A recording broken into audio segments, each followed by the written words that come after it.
Hello art friends, welcome back to my channel. My name is Anoosha Syed and I'm a children's book illustrator and character designer for animation. And today we're going to be talking about book covers. Again. A few months ago, I made a video going over my process in illustrating the book cover Silver World. And thank you guys so much for all of the lovely comments on that video and how well it was received. Like, I'm really happy that you guys enjoyed it and that it was helpful for you. And so I thought it would be a good idea to try this up again, and this time with the book, where did I put it? Other Words for Home. This book was written by Jasmine Warga and published by Harper Collins in May 2019. This cover is actually one of the pieces that I'm most proud of, and this one is special because the artwork for this cover was actually selected for the Society of Illustrators annual exhibition earlier this year, which is a huge honor and I still can't believe that happened. In this video, I'm going to go step by step in my process and how I illustrate book covers, starting with how I got this job, pricing, my concepts, and getting to the finished product. Also, if you haven't already, consider subscribing to my channel. I have made other videos talking about my picture book process and what it's like being an illustrator. And as always, if you have any suggestions for future videos or if you have any questions, please let me know in the comments below. Now, on with the video. So like I've said before, the very first step in illustrating a book cover in traditional publishing is that an editor or art director from the publisher would get in touch with you by email. They'd ask for your availability and also give you some basic information about the project, like what the book is about, what the budget is, the schedule, and occasionally including the manuscript for the book itself. Sometimes you might need to fill out a non-disclosure agreement to hear more information.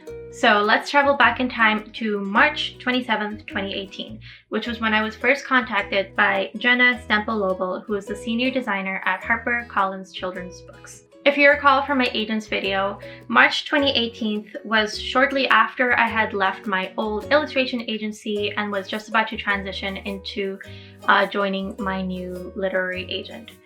So this was the first project that I get to work on while being represented by my new agent. However, this wasn't a project that was actually sourced by my agent. Instead, Jenna had mentioned that she had seen this piece that I created for a gallery show at Light Gray Art Gallery a few months prior and thought that I'd be a good fit for this project. I had only done one book cover prior to this project with Simon & Schuster, and that was quite a few years ago. So I was really excited for this opportunity, and I was even more thrilled once I actually read what the book was going to be about. If you don't know already, Other Words from Home follows Jude, a 12-year-old girl from Syria. Her family has been separated by the unrest and violence in her country. To keep Jude and her pregnant mother safe, Jude's father has sent them both to live with an uncle in Ohio. The story is about Jude adjusting to life in America. Jude decides to audition for a school play, she has fights, she decides to wear a hijab, and deals with racism in her new city, as well as the emotional pain of missing her brother and father who are still in Syria. It's a novel written in verse, and honestly, it's so beautifully written.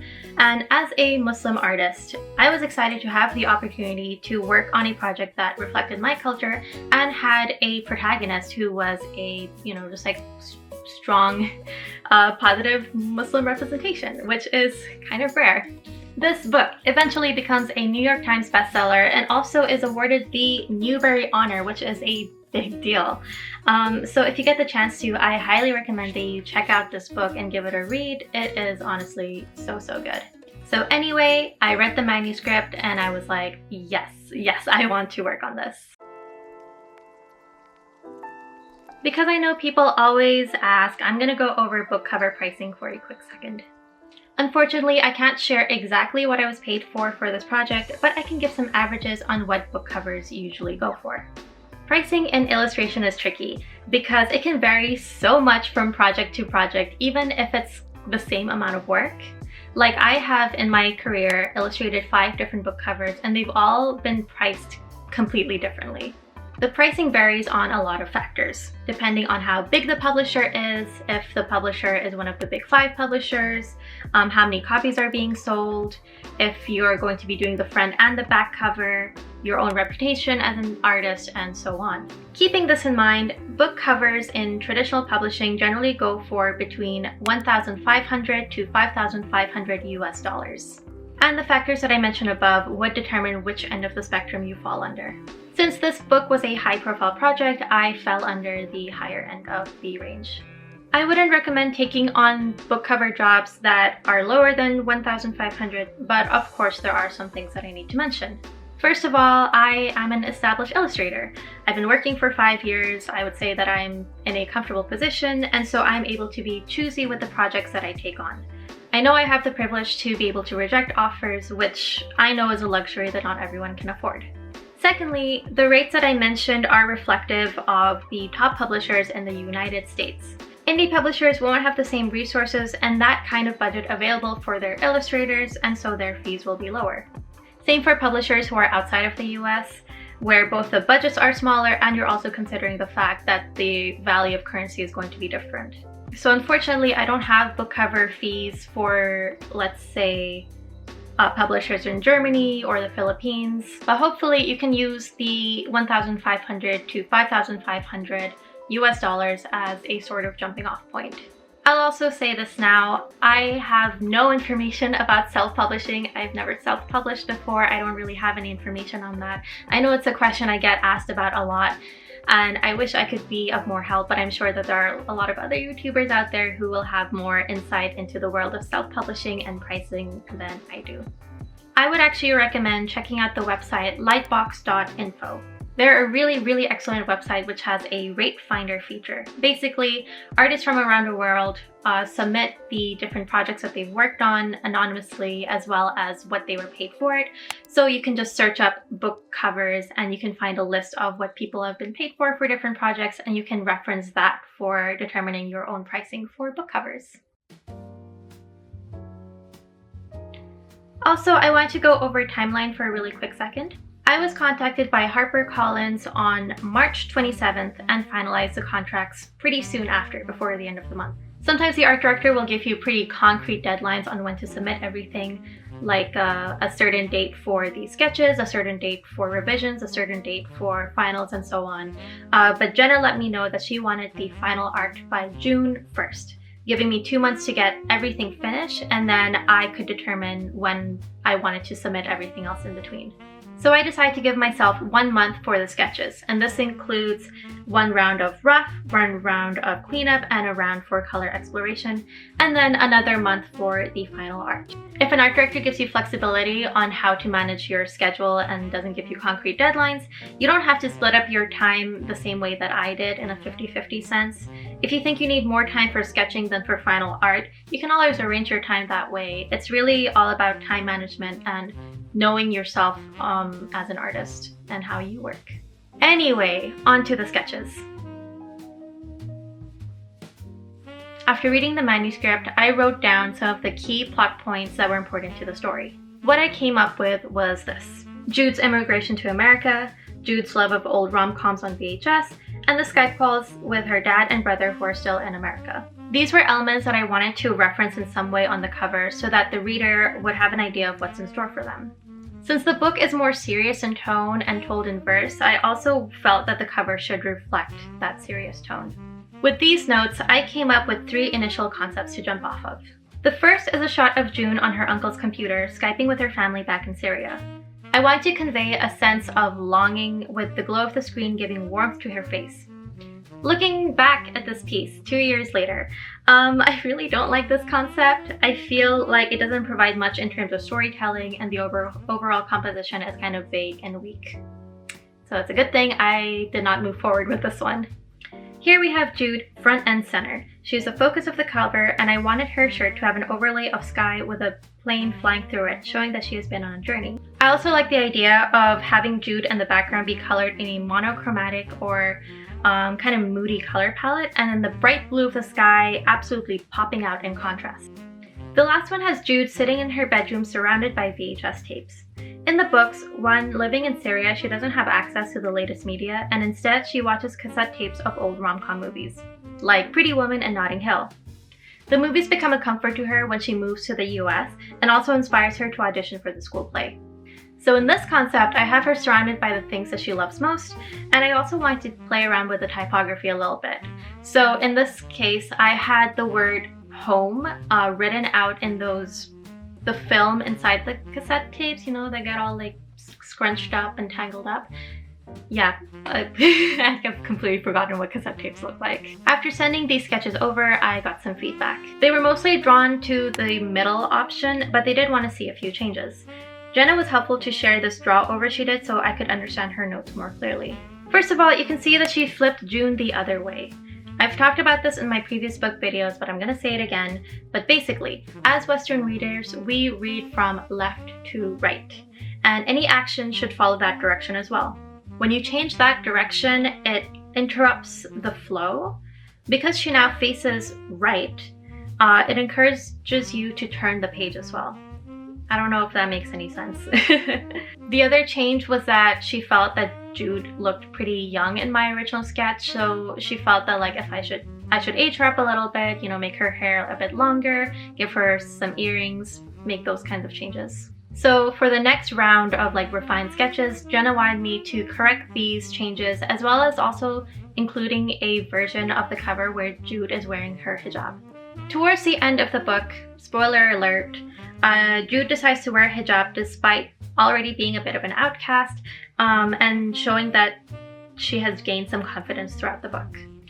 I originally didn't include her wearing the hijab in my previous concepts because that plot point happens towards the end and I wasn't sure if that kind of fit with the cover. But since this was a big part of her arc, we thought it would be a good option to see it as well. And lastly, the publisher also wanted to see another option of the cover with Jude auditioning for the school play, since it is another major plot point of the story. For their mock-up, their little draw over, they used one of my old illustrations for it, which I thought was really cute. So after taking in all of the notes, I sent back my revisions.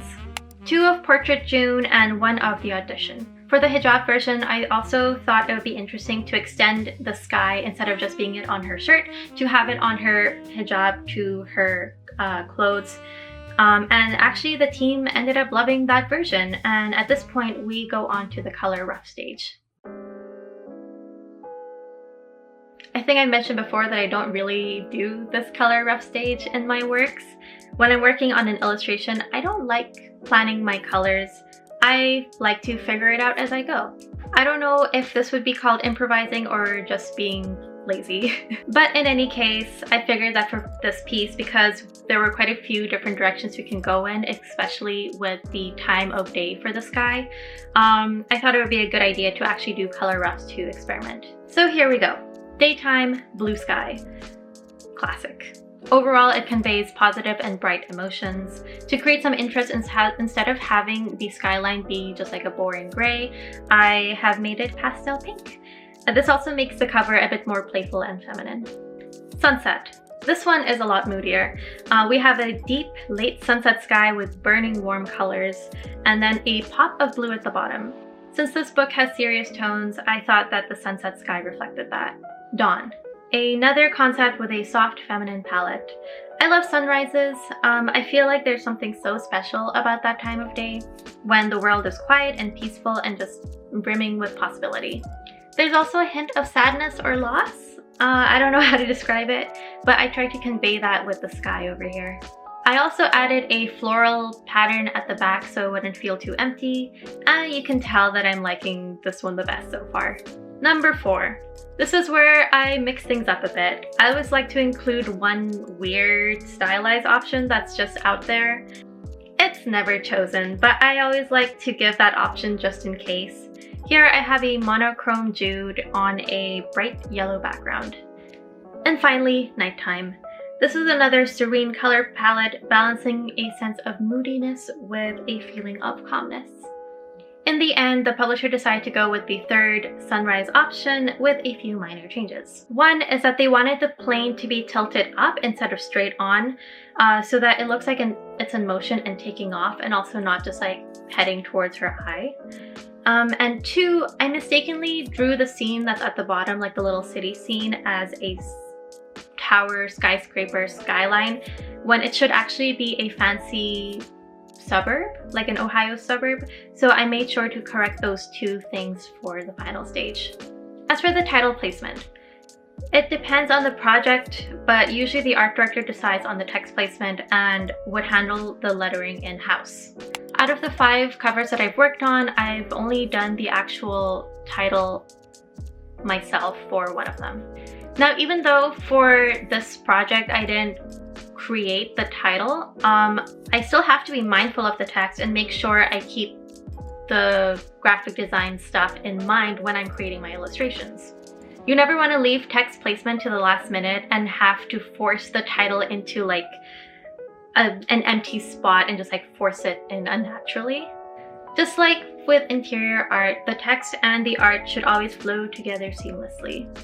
I had earlier planned for the title to be above Jude's head and made room for it at the top, but Jenna suggested some options of the text being overlaid on top of her.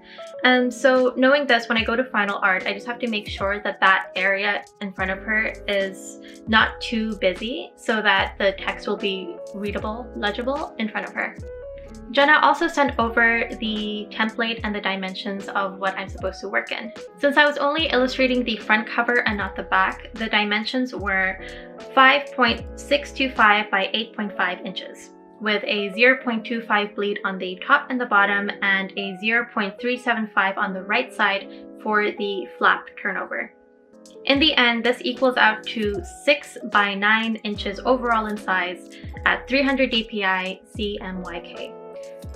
Don't ask me about color profiles, I don't know anything. Please stop asking me about color profiles, I'm clueless. As I've mentioned in the past, I don't have to deal with any of the technical bits that come with publishing design and graphic design. As the artist, I just have to work within their given dimensions and specs and just submit a PSD file by the end of it. From there, the publisher would be the one to handle everything to do with the text, the graphic design, the spine, the blurb, all of the printing requirements, and so on. Thankfully, I just have to provide the artwork. I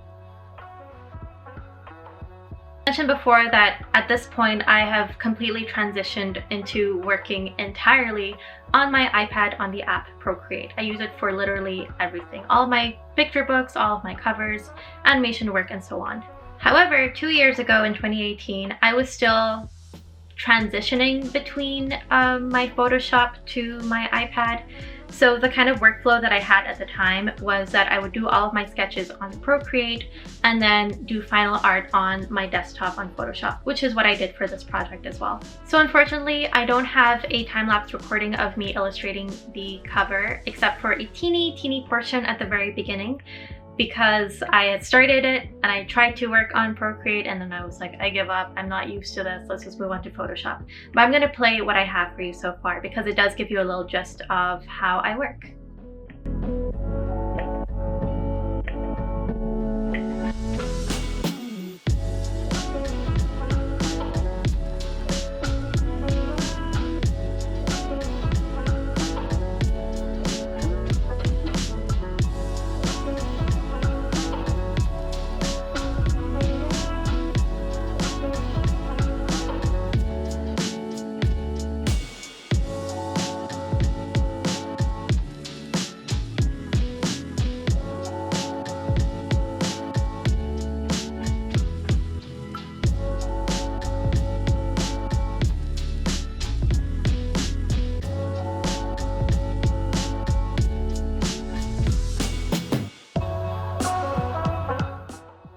So in any case, the process is the same.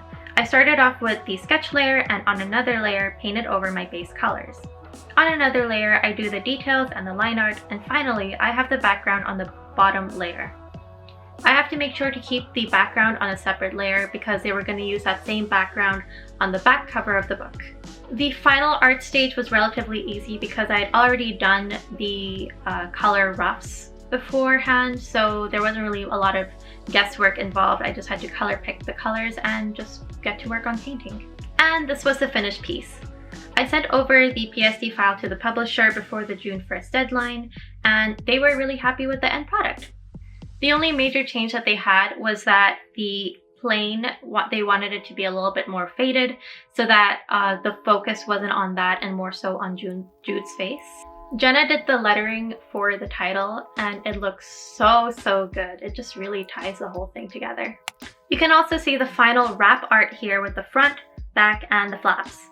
Again, I only did the front cover art and provided the background for the back cover. The title, spine, back cover, and graphic design was all done by the publisher. And that was it on my part. So after working on this book cover for 2 months, we now just have to wait for it to be published. Other Words from Home was officially published in May 28, 2019, almost a full year after I completed my work on it. Oh, publishing, so slow, and I'm so impatient.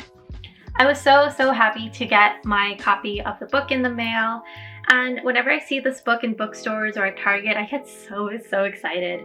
This is really one of my favorite projects that I've ever worked on, and again, it's so exciting to see a book with like a visibly Muslim protagonist out in bookstores and received so well and is like a New York Times bestseller. It's so crazy. So anyway, that's pretty much all there is to it. I hope this video gave a little bit of insight in my process on illustrating book covers. If you learned something, give this video a like or consider subscribing to my channel. Like I said before, I post videos on, my process on picture books, what it's like being an illustrator. I've started doing vlogs now. And speaking of, this is so crazy, you guys. As of this morning, I'm at like 9,700 subscribers, which is like, bananas. Thank you so much for all of your support. Like, I started seriously getting into doing YouTube earlier this year in March, and it started off as a side thing, but I'm really loving this. Like, it started off as kind of like a side thing and a hobby, but now it's really like, I love creating educational content. I love helping you guys out. I love being part of this little community, and it means the world to me that you guys are liking my video and are finding them helpful. If we're able to get to 10,000 subscribers before the end of the year, I think it'd be really fun to do like a special video or a giveaway or something. If you have any suggestions on what kind of celebration I could do, please let me know in the comments. Anyway, as always, if you like my art, you can follow me on Twitter and Instagram on @foxville_art. My portfolio is anooshasyed.com, and I also sell my art online on anooshasyed.com/shop. And I recently put up little stickers, which are very cute.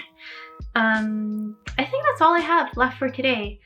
I gotta get back to work, and I hope you guys enjoyed the video, and I hope that you have a wonderful rest of your day. Bye!